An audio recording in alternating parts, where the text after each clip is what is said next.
2 এর 11 নম্বর দেখো। 11 নম্বরে বলছে কি, আমি আগে অঙ্কটা তুলি। দেখো x মাইনাস 1/x সমান হলো p, বলে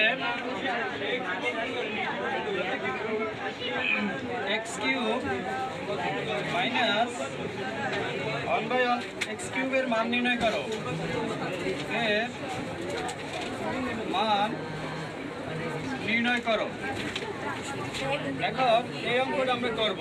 তাহলে দেওয়া আছে কি দেখো, দেওয়া আছে কি দেখো, x মাইনাস 1/x সমান p।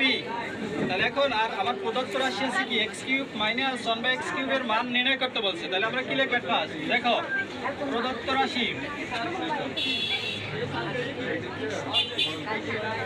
প্রদত্ত রাশি লিখে আমি আমার অঙ্কটা তুলব।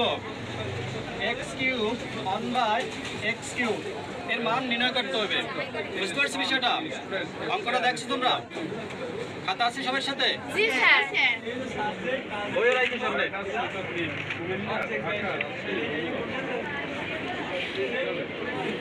তাহলে এখন দেখো, আমি x রে যদি a ধরি তাহলে a কিউব আসে, তারপর মাইনাস 1/x রে যদি a b ধরি তাহলে b কিউব আসে। তাহলে a কিউব মাইনাস b কিউবের সূত্রে পড়ে কিনা? তাহলে a কিউব মাইনাস b কিউবের সূত্র কি দেখো, মান নির্ণয়ের a by a minus b whole cube plus 3ab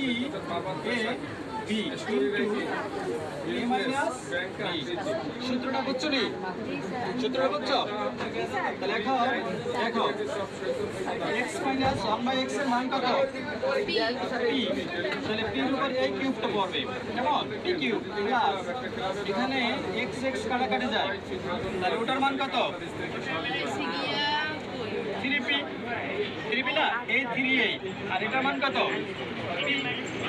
তাহলে আমার আসছে কত? p cube plus 3p। এরপর তো আর কিছু করা যায় না। তার মানে কি, এটাই আমার অ্যান্সার। কত সুন্দর অঙ্কটা।